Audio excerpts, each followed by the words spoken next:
The Galactic Federation meeting hall buzzed with laughter as representatives from dozens of alien species mocked humanity.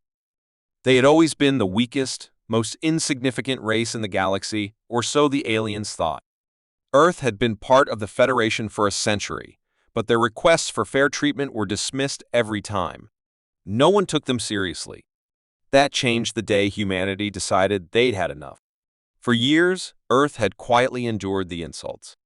Alien empires controlled the galaxy's most valuable resources, imposed unfair trade laws, and blocked humanity from expanding beyond their solar system. Humanity pleaded, negotiated, even begged for a seat at the table, but all they got in return were empty promises and laughter. It was during one such meeting, as the Federation mocked Earth's ambassador, that humanity made a fateful decision. Enough was enough. No more diplomacy. It was time to send a message so loud and clear that even the most arrogant alien would have no choice but to listen. In the shadows of the asteroid belt, far from prying alien eyes, humanity began its boldest project yet. Thousands of workers, scientists, and engineers were sworn to secrecy. Using cloaking technology that Earth's top minds had been developing in secret for decades, they created a hidden construction zone. At first, no one knew exactly what they were building. Rumors spread among the workers. Some said it was a new kind of spaceship, powerful enough to take on entire alien fleets. Others whispered about a massive weapon, capable of turning planets into dust. But the truth was far stranger and far more daring. When the workers finally saw the blueprints, they couldn't believe their eyes. "You want us to build that?" one of the engineers had asked, half laughing, half nervous. "Yes," replied the project leader, her eyes sharp with determination. "Because we're done being ignored." Months turned into years as the structure slowly took shape. From a distance, it looked like an ordinary planet being constructed out of metal. But as more pieces were added, its unmistakable form began to emerge. It was bold, it was audacious, and it was undeniably human. The Galactic Federation eventually noticed the massive energy readings coming from Earth's solar system. Spies were sent to investigate, but none returned. The aliens grew curious, then suspicious. What could the humans possibly be doing? "Whatever it is," sneered a Celathian warlord during a Federation meeting, "it's probably useless. They're just playing with their toys." The council laughed again, as they always did when Earth was mentioned. They had no idea what was coming. Finally, after nearly a decade of work, the structure was complete. The project leader stood before her exhausted but triumphant team and smiled. "You've all made history," she said. "Now let's show them what we've built." The structure was revealed during a live broadcast to the entire galaxy. One by one, the screens in every corner of the Federation lit up, showing the massive object orbiting near Mars. At first, there was silence. No one could quite believe what they were seeing. It was a planet-sized sculpture of a human hand, with one unmistakable gesture, a giant middle finger aimed directly at the Federation's capital. For a moment, the aliens thought it was a joke. Then, the humans activated the structure's secondary systems. The middle finger, as humanity had lovingly nicknamed it, wasn't just a symbol. It was a weapon. Hidden within its structure were thousands of energy cannons, shield generators, and a planetary-scale railgun powerful enough to destroy an entire fleet. When the Federation sent a small fleet to investigate, humanity demonstrated its power. A single warning shot from the middle finger obliterated an uninhabited moon near the fleet, sending a shockwave through the galaxy. "This is humanity's answer," Earth's ambassador declared in a broadcast that echoed across the stars. "For centuries, you mocked us. You ignored us. You dismissed us. Well, we're done asking for your respect. From now on, you will respect us or face the consequences." The galaxy erupted into chaos. Some alien empires demanded war, but others hesitated. Humanity had clearly advanced far beyond what anyone had believed possible. How many other secrets were they hiding? The Federation called an emergency meeting to decide how to respond. But deep down, they all knew the truth. Humanity had won. The middle finger wasn't just a weapon. It was a declaration. A reminder that even the smallest, most underestimated species could rise up and defy the galaxy.as. The humans watched the panicked responses from the Federation. They couldn't help but smile. Earth's last laugh had echoed across the stars, and it was a laugh no one would ever forget. The Galactic Federation prided itself on its unity. Dozens of alien species worked together to control the galaxy, enforcing rules that ensured peace, at least for those who obeyed them. But for humanity, peace came at a heavy cost. They were the newcomers, the underdogs, treated as little more than a joke. When humanity had joined the Federation a century ago, they had hoped for fairness. Instead, they were ignored, exploited, and laughed at. Alien civilizations saw humans as weak and naive, unworthy of respect. But Earth's patience wasn't infinite. Deep in the shadows of space, humanity began planning a response that no one would forget. For years, Earth had complied with the Federation's demands. They paid unfair taxes, handed over valuable resources, and kept quiet during council meetings where alien representatives belittled them. Every time humanity tried to speak up, they were silenced by laughter or condescending comments. But one day, things went too far. At a council meeting, humanity's ambassador presented a proposal to protect Earth's mining rights in the asteroid belt. As he finished his speech, the room erupted in laughter. Mining rights?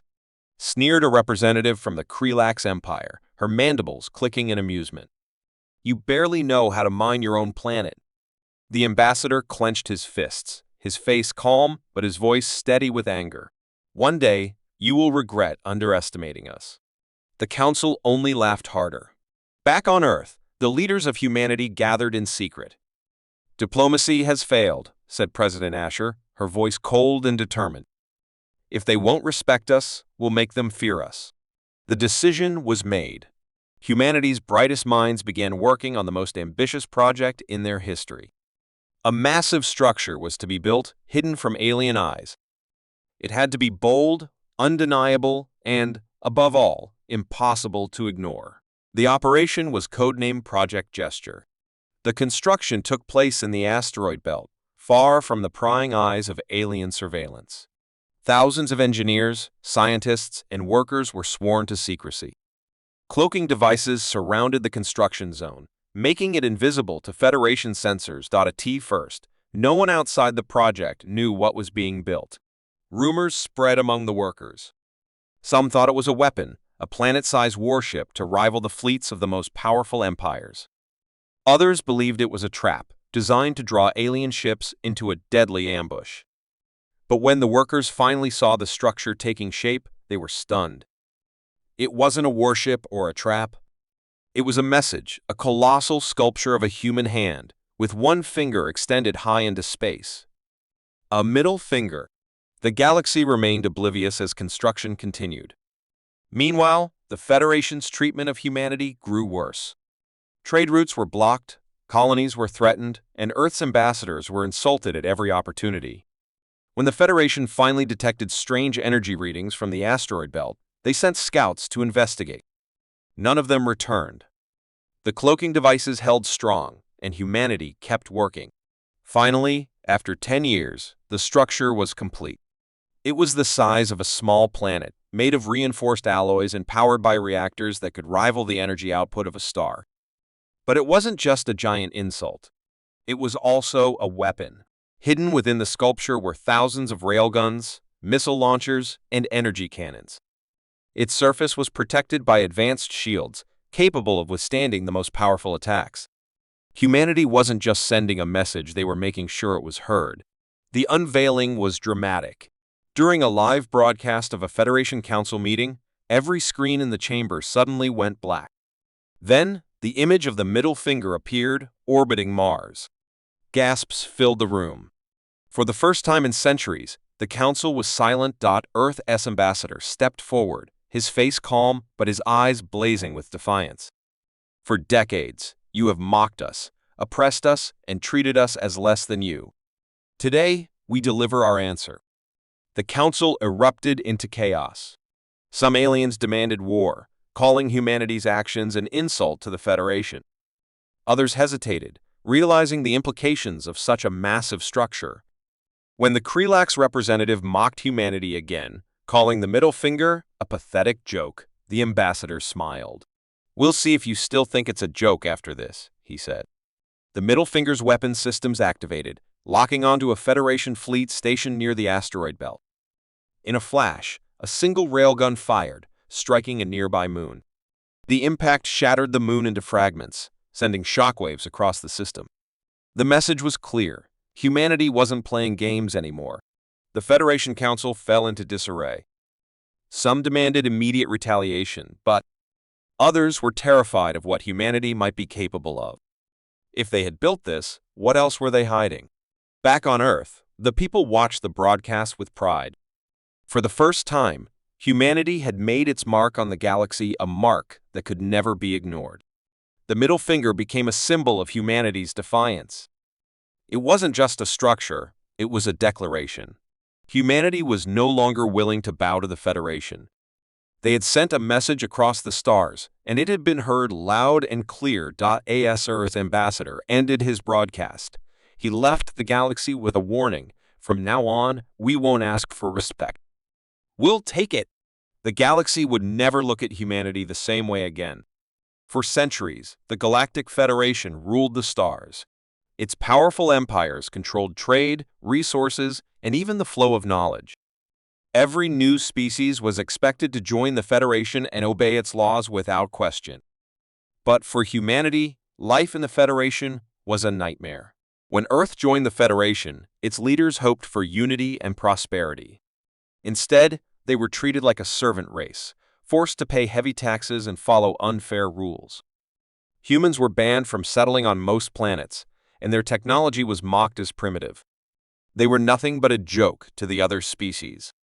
But humanity had one thing the other races lacked: determination, and they were about to prove it to the entire galaxy. The tipping point came during a meeting of the Galactic Council. Earth's ambassador presented a request to allow humans to expand into nearby systems. It was a simple, reasonable proposal, backed by evidence that humanity had grown in strength and capability. But instead of listening, the Council laughed. "Expand? You barely know how to handle the planet you live on," jeered a reptilian ambassador from the Zoran Dominion. The room filled with mocking laughter from dozens of alien representatives. The ambassador's face turned red, but he kept his voice steady. "One day," he said, "you will regret underestimating us." No one believed him. Back on Earth, leaders gathered in secret to discuss their next move. Diplomacy had failed. The Federation would never treat them as equals. It was time to show the galaxy that humanity wasn't weak. The plan they came up with was bold and dangerous. They called it the Monument of Defiance. The idea was simple: build a structure so massive, so shocking, that it would send a message to the entire galaxy. It wouldn't just be a message of rebellion, it would be a warning. Humanity wasn't asking for respect anymore. They were demanding it. Construction began in a hidden location near Jupiter. Using cloaking technology, Earth's engineers and scientists worked tirelessly, away from prying alien eyes. The project was kept so secret that even most of Earth's population didn't know about it. At first, the workers didn't know what they were building. They assumed it was a giant space station or a massive warship. But as the pieces came together, its true shape became clear. It was a hand. A massive metal hand with one finger raised high into the void of space. A middle finger. When the workers realized what they were building, they laughed. It was ridiculous, audacious, and absolutely perfect. But the monument wasn't just a joke. Hidden within its structure were advanced weapons systems, shields, and reactors powerful enough to rival the energy output of an entire star. If the Federation tried to attack, the monument would defend itself, and it would do so with devastating force. As the years passed, rumors of humanity's secret project began to spread. Alien spies reported strange energy readings from Earth's solar system, but the Federation dismissed the reports. What could humans possibly build that would matter? They were too primitive, too weak. The Federation continued to mock humanity, unaware of the storm brewing in the shadows. Finally, the day came to unveil the Monument of Defiance. During a live broadcast to the Galactic Council, the screens in the chamber went black. Confused whispers filled the room. Then the image appeared. The monument floated in the darkness of space, orbiting Jupiter. Its massive hand was unmistakable, pointing its middle finger directly at the heart of the Federation. Gasps of shock filled the chamber. No one spoke as Earth's ambassador stepped forward, his face calm but his voice filled with steel. For centuries, you have mocked us, stolen from us, and treated us as less than you. But we are done bowing. This is our answer. The Federation's representatives erupted in outrage. Some demanded immediate retaliation. Others laughed nervously, still unable to believe what they were seeing. But the ambassador wasn't finished. You think this is just a joke? Try us. At that moment, the monument's weapon systems activated. Beams of light shot from its surface, targeting a distant asteroid. The asteroid shattered into dust, the explosion lighting up the broadcast screens. The Council fell silent. The Federation quickly realized that humanity wasn't bluffing. The monument was more than a symbol, it was a weapon. Any fleet that approached it would face destruction. Earth had built something that no one in the galaxy could ignore. The Federation's leaders met in secret to decide their next move. Some wanted war, but others hesitated. Humanity had clearly advanced far beyond what anyone had thought possible. If they had built this, what else were they capable of? Meanwhile, on Earth, the people celebrated. For the first time in centuries, they felt pride. They had built something that defied the entire galaxy, something that would ensure they were never mocked again. The Monument of Defiance became a symbol of humanity's strength. It stood as a reminder that even the smallest, most underestimated race could rise up and challenge the powerful. The galaxy would never forget what humanity had done. And Earth, for the first time in its history, was no longer asking for respect. It had taken it. For years, Earth had been humiliated. When humanity joined the Galactic Federation, they thought it would bring progress and unity. Instead, they were treated as a weak, backward species. The alien empires took Earth's resources, blocked its trade routes, and silenced its ambassadors in council meetings. Humanity's protests were met with laughter. The Federation didn't see humans as equals, they saw them as a joke.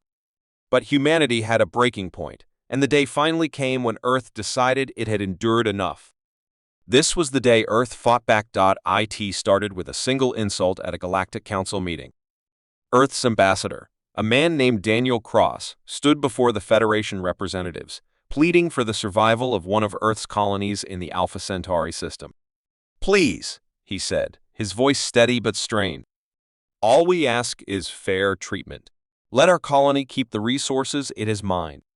You take so much already." The hall erupted in laughter. A towering alien from the Drexar Empire leaned forward, his voice booming. "Fair treatment? You humans should be grateful we even allow you to exist.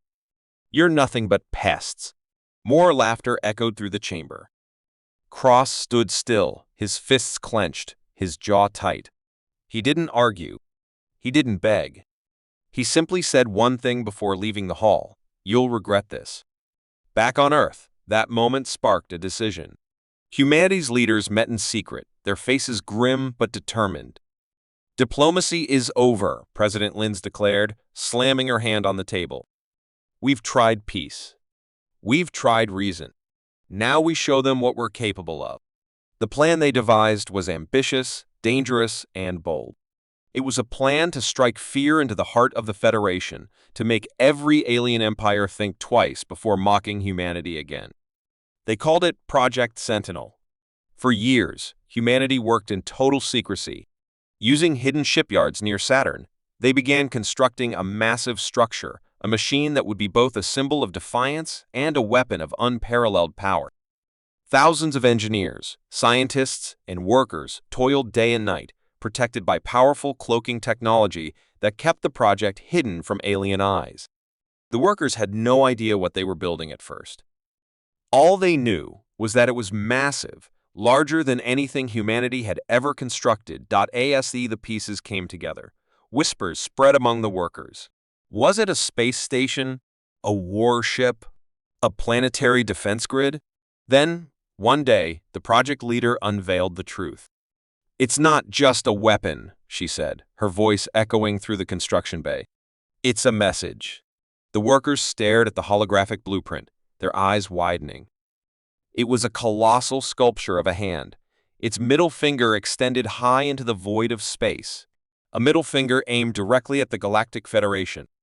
The structure, named the Sentinel, was more than a mere insult.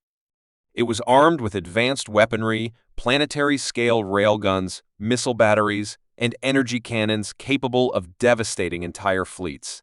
Its shields were powered by reactors, so advanced that they could absorb and redirect enemy fire. It was a declaration of war, but also a warning. For years, the Sentinel remained hidden, orbiting in the shadows of Jupiter. Meanwhile, the Federation continued to exploit and mock humanity, unaware of the storm brewing in the Sol system. The day of reckoning finally arrived. During a routine Federation Council meeting, the hall was filled with its usual arrogance and pomp. Representatives of the galaxy's most powerful empires discussed trade routes and territorial disputes, barely paying attention to the human ambassador who sat silently at the edge of the room. Suddenly, the lights in the chamber dimmed.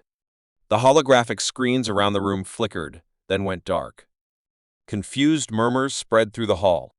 A moment later, a new image appeared on every screen, the Sentinel. The massive structure floated in the blackness of space, its gleaming metallic surface reflecting the light of the distant sun. Its middle finger was unmistakable, pointing defiantly toward the stars. Gasps of shock filled the room. Some representatives stood frozen, their eyes wide. Others shouted in anger. Then, Earth's ambassador, Daniel Cross, stepped forward. His face was calm, but his voice carried the weight of humanity's resolve. For years, you have mocked us, stolen from us, and treated us as less than you. Today, we show you that humanity is not weak. We will no longer bow to you. The Sentinel is our answer. The Council erupted into chaos. Some demanded immediate retaliation. Others hesitated, realizing the implications of such a massive structure. When a Drexer warlord sneered and called it a pathetic human attempt at rebellion, the Sentinel's weapon systems activated. Beams of energy shot from its cannons, striking a nearby asteroid field. The explosion shattered dozens of asteroids, sending debris flying in all directions. The message was clear. The Sentinel wasn't just a symbol, it was a weapon capable of wiping out entire fleets. Back on Earth, humanity watched the broadcast with bated breath. When the Federation representatives finally fell silent, a cheer erupted across the planet. For the first time in history, humanity wasn't begging for respect, it was demanding it. The Federation's leaders held an emergency meeting to decide how to respond. But deep down, they knew the truth: humanity had won. The Sentinel was a reminder that even the smallest, most underestimated species could rise up and defy the galaxy. In the years that followed, humanity's status in the Federation changed. No longer were they mocked or dismissed. The Sentinel stood as a permanent symbol of Earth's defiance, a middle finger raised not out of hatred, but out of determination to be treated as equals. And so, the day Earth fought back became the day the galaxy learned to respect humanity.